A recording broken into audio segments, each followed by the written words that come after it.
On a donc Luc et moi, Pierre-Carl qui était là également, mais Luc, tu vas nous parler de hockey junior, là. Ouais, ben effectivement. Bon, c'était à la date limite des transactions pour le hockey junior majeur du Québec. Oui, On sait, je vais faire une petite parenthèse sur le junior majeur, ensuite on s'en revenira oui, dans le oui, junior 3A. il n'y a pas de trouble. Essentiellement, les Sea Dogs de Saint-Jean qui ont littéralement fait qui ont acheté beaucoup, notamment après fait l'acquisition de Nicolas Ortubise là, devant le filet. Vraiment, les Sea Dogs qui, on le sait, vont acquérir la Coupe Memorial au mois de mai/juin cette année sont vraiment prêts, là, ont vraiment voulu tenter de rivaliser un peu parce qu'on le sait, ça risque de se jouer entre eux et les Islanders de Charlottetown, notamment dans la section des Maritimes pour voir qui va ressortir de là pour affronter en finale la Coupe du Président. On sait que les Remparts également sont l'une des équipes favorites. Même chose avec les Cataractes de Shawinigan qui n'ont pas trop bougé, mais qui sont quand même allés chercher des éléments très intéressants. Alors vraiment, pour la date limite des transactions, ça a été un petit peu plus tranquille cette année, mais les Sea Dogs de Saint-Jean ont passé bien près d'aller également chercher Elliott Desnoyers, Oui, qui représentait l'équipe Canada, là, qui est avec les Moussets d'Halifax. Donc vraiment, les Sea Dogs qui ont énormément bougé durant la pause du temps des fêtes. Pour le Junior 3, c'était également la période des date limite des transactions. On le sait, c'est un classement qui est beaucoup plus serré cette année dans le circuit Frisbee que ce qu'on a vu au cours des dernières années.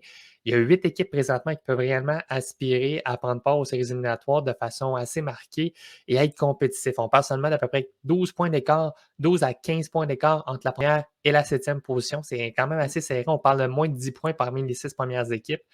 Il n'y a pas beaucoup d'équipes qui étaient vendeurs, mais tout de même, là, je peux vous donner 2 équipes rapidement qui ont vendu beaucoup. C'est le cas notamment des Olympiques des Flames de Gatineau, du Titan de Princeville également, les Cobras de Terrebonne et les Panthères de Saint-Jérôme, qui sont les 2 des 4 meilleures équipes dans la Ligue de hockey junior 3 du Québec, ont été beaucoup acheteurs. On a vu beaucoup de choix au repêchage être dépensés. Même chose avec les Inuks de Granby qui ont peut-être vendu un petit peu plus en allant chercher beaucoup plus de choix au repêchage. Donc, c'est ce qui fait le tour essentiellement. On sait là, que les Cobras de Terrebonne et les Panthères de Saint-Jérôme étaient vraiment en feu depuis le début du calendrier. Ça a été beaucoup plus difficile pour les Condors de Beauce-Appalaches dans le deuxième quart de la saison, jusqu'à temps qu'on arrive avec cette fameuse pause obligatoire de la COVID. Donc, oui. vraiment, là, les Saint-Jérôme et Terrebonne semblent vraiment se distinguer. Terrebonne, là, qui est allé chercher également Alec Réaume comme joueur supplémentaire et aller chercher également Alexandre O'Neill, un joueur de troisième, quatrième trio, pour venir compléter, là, si on veut rajouter de la profondeur. Il y a beaucoup d'équipes également qui ont bougé justement parce qu'on s'attend lors de la reprise des activités au mois de février. Que bien entendu, s'il y a des cas de COVID dans l'équipe, il faudra avoir de la profondeur. Alors, disons que les équipes se sont préparées également, surtout ceux qui veulent aspirer à se rendre vers la Coupe Fred Page, d'être en mesure, d'être en bonne posture d'avoir de la profondeur pour pallier à tout pépin éventuel.